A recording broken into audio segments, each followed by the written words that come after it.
sem massagem, pai.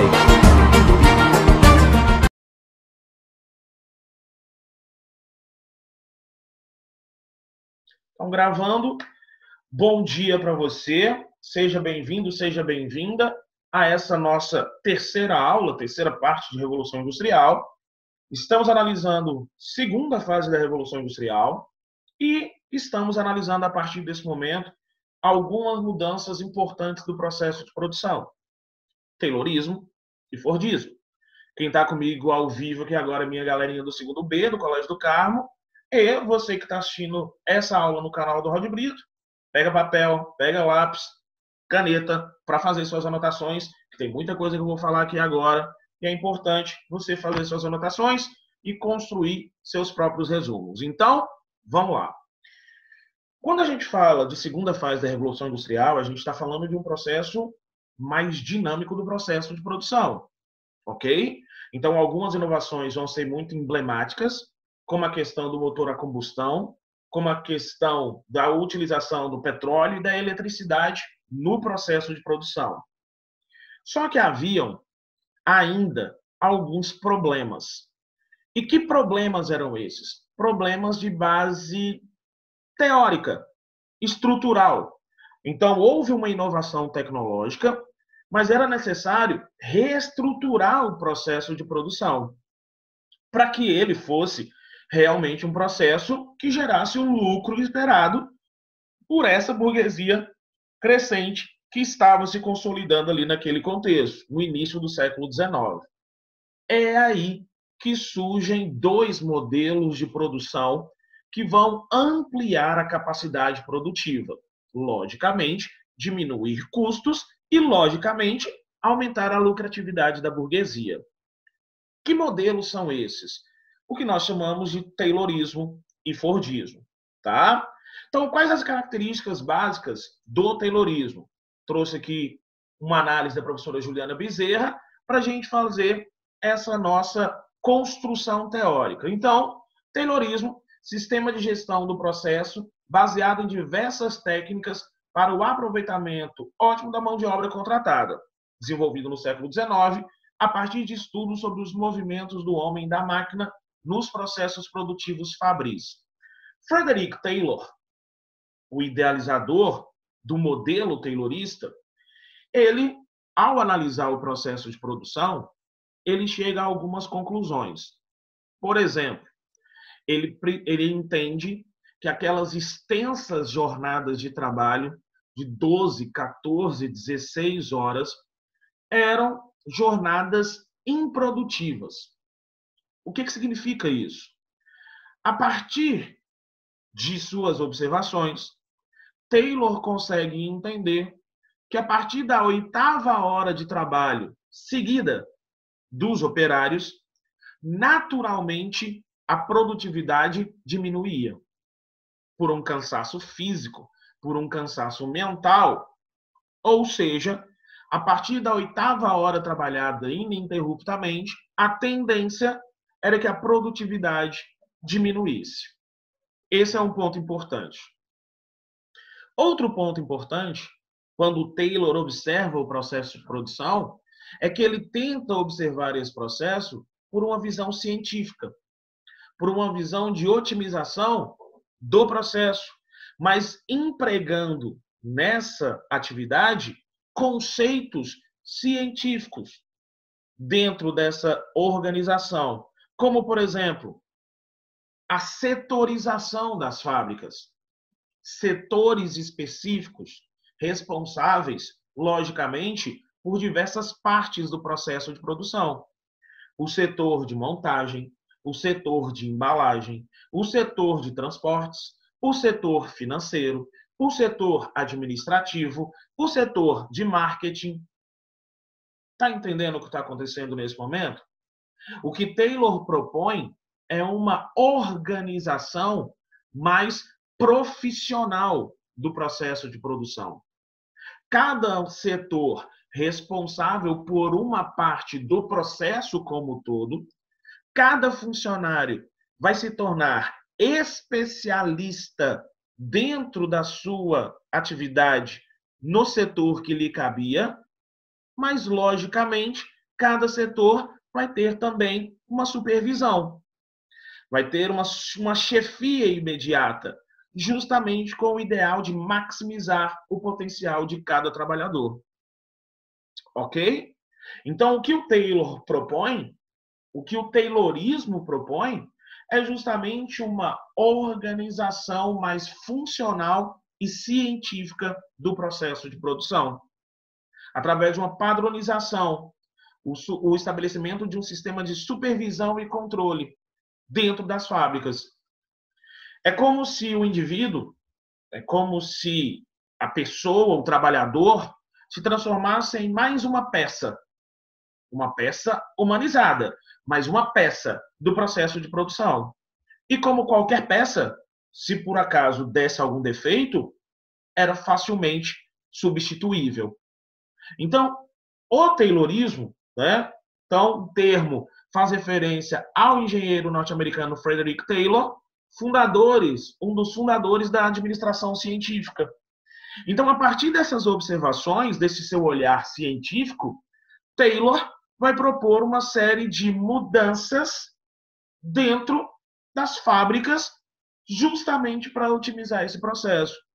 As jornadas de trabalho eram muito extensas? Sim. Então, ele vai organizar, a partir desse momento, turnos de trabalho. Ok?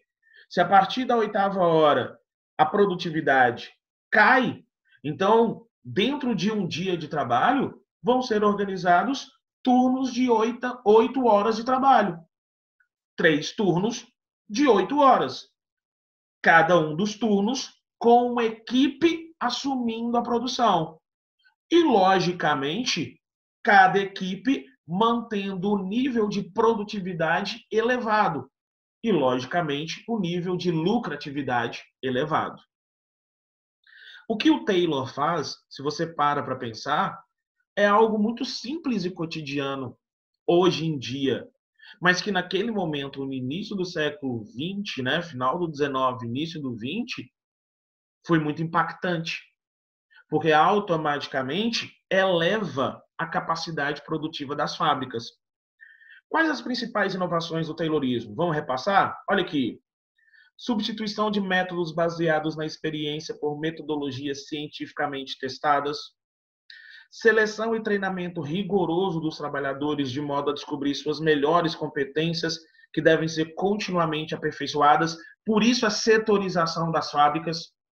Então, o funcionário ele tem mais aptidão manual, então ele vai para a montagem. O indivíduo tem mais aptidão para cálculos, então ele vai para a parte administrativa. Ele tem uma maior aptidão criativa, então ele vai para a parte de marketing. Ok? Sempre aproveitando essas aptidões que devem ser constantemente aperfeiçoadas, segundo o modelo científico de Taylor. Uma supervisão contínua do trabalho, então eu vou ter chefes de setores responsáveis por manter a produtividade do seu setor sempre elevados e são cobrados por conta disso. Uma execução disciplinada das tarefas, com o sentido de evitar desperdícios. O fracionamento do trabalho na linha de montagem para singularizar funções produtivas de cada trabalhador, diminuindo sua autonomia. Ou seja, a partir do Taylorismo, eu vou ter dentro da cadeia de montagem o funcionário responsável. Pega na sua mente aí.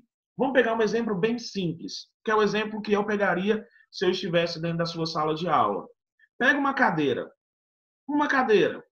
de metal, simples e comum. Estrutura de metal, assento e encosto de madeira. Simples assim. A partir do ideal taylorista, eu vou ter uma fragmentação do processo de produção dessa cadeira. Ou seja, eu vou ter um funcionário responsável por soldar a estrutura de metal, outro funcionário responsável por fixar o assento dessa cadeira, outro responsável por fixar o encosto dessa cadeira, outro responsável por invernizar encosto e madeira, outro responsável por pintar a estrutura de metal. Conseguem perceber que eu vou ter uma divisão de tarefas, uma divisão das atividades e, ao mesmo tempo, eu vou ter uma margem de produtividade muito elevada. Porque se o indivíduo vai passar 8 horas por dia apenas fixando o assento das cadeiras, ele vai ter uma capacidade de produção muito maior do que se ele sozinho tivesse que dar conta de todas as etapas e a confecção do objeto final. Nesse nosso exemplo, da cadeira. Então, o que o Taylor propõe é justamente essas inovações. Além disso, o estudo de metodologias para evitar o cansaço do trabalhador, o estímulo, olha isso aqui, ó, o estímulo salarial proporcional à produtividade com premiações por desempenho. Logicamente, isso vai gerar um aumento da produtividade, um aumento do engajamento do trabalhador e, consequentemente, uma elevação do lucro dessa empresa. A hierarquização da cadeia produtiva, afastando o trabalho manual do trabalho intelectual, garantindo a gerência, detentora do conhecimento geral da produção, o controle sobre os trabalhadores. Então, o que o Taylor propõe é justamente uma reorganização desse processo, uma reorganização dessa cadeia produtiva. Se você para pensar, e eu sempre comento isso, se você para pensar, a base do ideal taylorista, ele serve para muitos eventos da nossa vida cotidiana. Para pensar. Pega a sua aula. A gente está num outro momento, né? Em 2020, mas pega a estrutura da sua organização de horários. Geralmente, a sua organização tenta evitar aulas germinadas, aulas seguidas do mesmo professor, da mesma matéria. Por quê? Porque, naturalmente, independente da matéria, a produtividade do primeiro horário, ela acaba sendo, na grande maioria das vezes, muito maior do que a produtividade do segundo horário seguido. A atenção é maior, a disposição física é maior, a disposição mental é maior no primeiro horário. No segundo horário, geralmente, por um cansaço físico-mental, a produtividade tende a diminuir, a concentração tende a diminuir e a absorção de conhecimento também. Por isso que, geralmente, a sua organização de grade horária vem em blocos de 50 minutos, para que o seu organismo, para que a sua mente se renove a cada 50 minutos, para que você mantenha o foco total naquela aula, naquele professor que vai estar chegando para trabalhar com você. E por isso, e é justamente por isso também, que sentar para estudar por longos períodos também acaba se tornando improdutivo. 3, 4, 6 horas de estudo de um mesmo conteúdo, logicamente, vai render pouca retenção de conteúdo, pouco aprendizado. Então, é por isso que você precisa se organizar e otimizar também o seu dia, os seus horários de estudo. Faz todo sentido, se você para pensar. Bom, o Taylorismo vai ser muito marcante ali no contexto geral da produção industrial. Agora, quais as críticas que a gente faz ao modelo taylorista? Sofre algumas críticas, né? Buscar o máximo da força produtiva, só que acaba ignorando algumas necessidades básicas dos trabalhadores, que passam a se sentir explorados e insatisfeitos, e isso vai gerar movimentos de resistência. A gente vai comentar sobre eles um pouco mais à frente.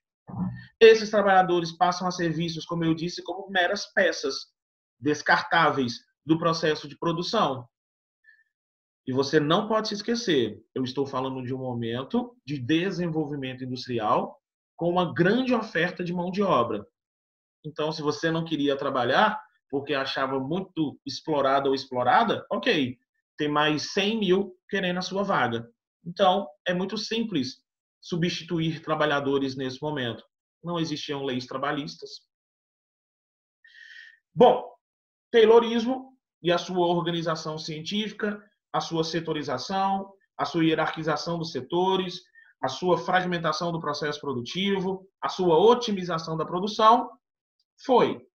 Estamos indo aonde neste momento? Estamos indo agora para o Fordismo e Henry Ford. Henry Ford, ali no século XX, foi responsável por uma das grandes mudanças do processo industrial. Ao observar e ao entender as propostas de Taylor, Ford concorda com boa parte dessas propostas, com boa parte dessas transformações. Mas para o Ford faltava algo que precisava ser acrescentado. Por quê? Porque para Ford, olha a frase do Ford.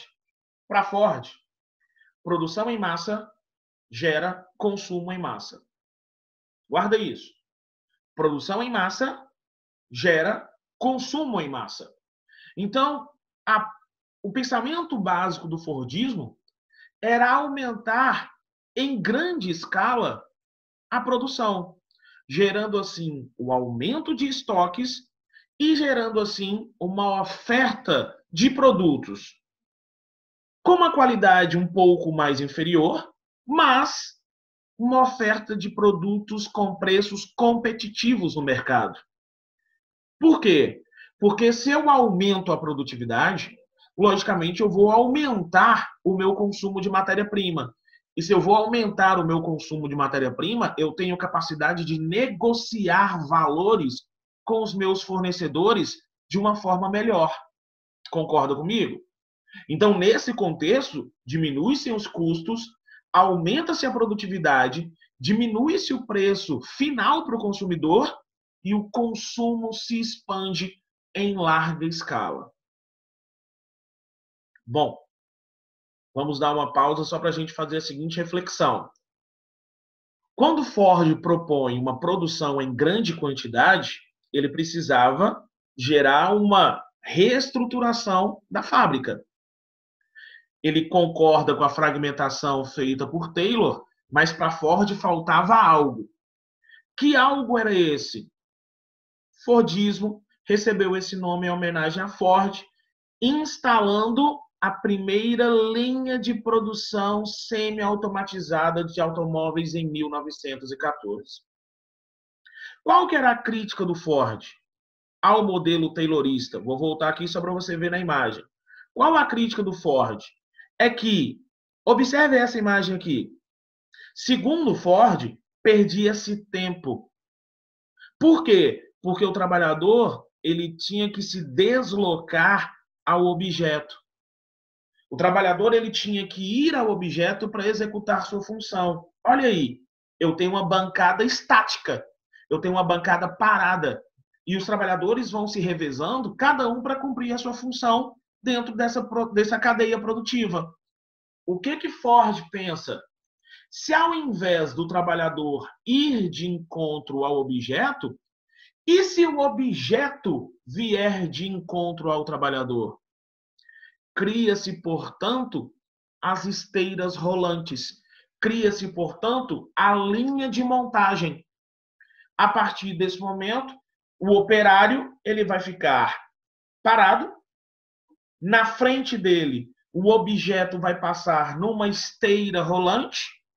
E a partir dessa esteira rolante, o funcionário vai executar a sua função o mais rapidamente possível, otimizando o tempo, aumentando a produtividade e gerando a base para que a máxima fordista se consolidasse.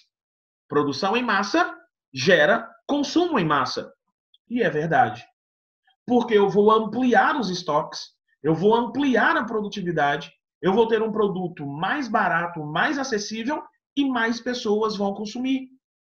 E mais pessoas vão adquirir o meu produto.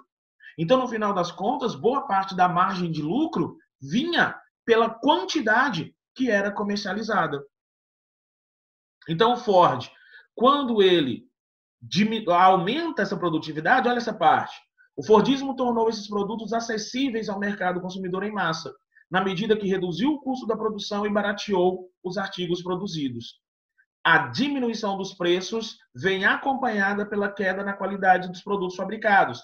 Eu vou ter uma queda na qualidade e uma padronização. Os produtos saem iguais.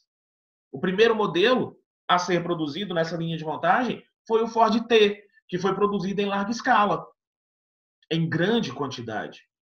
O modelo se espalha pelo mundo, se consolida no pós-guerra e, logicamente, atingindo os anos dourados de prosperidade dos países que adotaram o modelo fordista, né? Provocando o crescimento e permitindo a criação de sociedades de welfare state, o bem-estar social desses países. Eu vou fazer um comentário antes de eu passar as inovações do Fordismo. Eu já estou chegando ao momento final, mas presta atenção.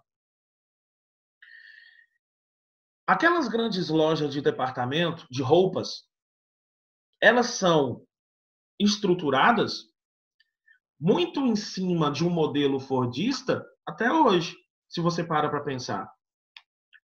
Raciocina comigo.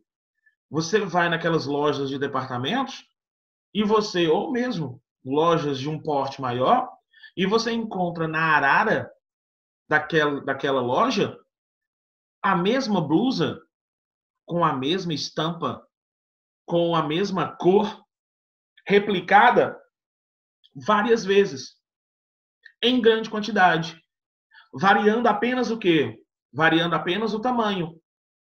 Aquele tipo de blusa, que é o nosso exemplo, ou de calça ou de bermuda, elas são feitas e fabricadas pensando no ganho pela venda de quantidade.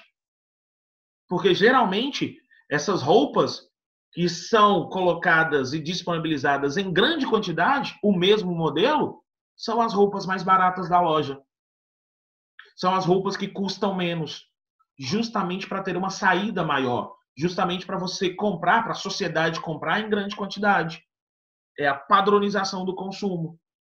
É o ideal fordista se expandindo para outros setores, que não apenas o automobilístico, mas o setor têxtil, o setor de produção de calçados e vários outros setores que adotaram o modelo fordista. Quais as principais inovações do modelo fordista? A implantação das esteiras rolantes, que levam parte do produto até os funcionários, passando a realizar trabalhos desgastantes e repetitivos. Tem essa consequência, né? O indivíduo fica ali fazendo a mesma função, apertando a mesma roda durante 8 horas seguidas, e isso vai desenvolver alguns tipos de transtornos físicos e mentais, como o LER, por exemplo, né? Lesão do esforço repetitivo, por estar executando a mesma função, a mesma rotina, dia após dia, a cada 8 horas, dia após dia. A especialização a que eram submetidos ficavam limitados esses trabalhadores, não conseguindo se qualificar porque não conheciam outras etapas da produção. Então, era responsável, olha o Ford T aí que eu falei, o funcionário era responsável por fixar a roda direita dianteira do Ford T e ele passava a vida inteira só fixando a roda direita dianteira do Ford T. Não exigia mais qualificação para isso. Ele só precisava fazer isso durante todo o seu turno de trabalho. Dura jornada de trabalho, poucos direitos trabalhistas, houve a melhoria do padrão de vida de uma classe operária industrial e permitindo, dessa forma, o estabelecimento de trabalhadores enquanto consumidores puderam consumir parte daquilo que produziam.